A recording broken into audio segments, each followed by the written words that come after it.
Professeur, doit-on nos joies et nos peines à notre façon de voir les choses? Oui, en partie.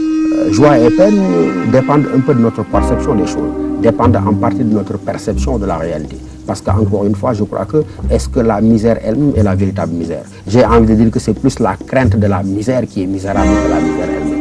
Et en disant je crois que c'est plus la crainte de la misère qui est la misère elle-même, ça veut dire qu'au fond, c'est le rapport que l'on entretient avec une situation qui la détermine et non la situation elle-même.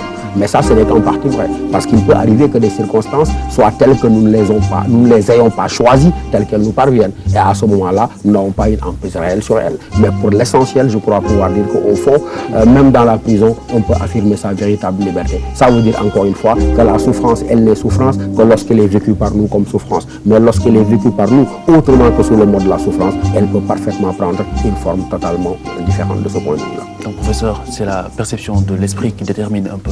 Mais absolument, je crois que vous avez absolument raison de ce point de vue. C'est la façon dont on se représente les choses qui détermine. Je disais en fait la véritable misère, Khalifa.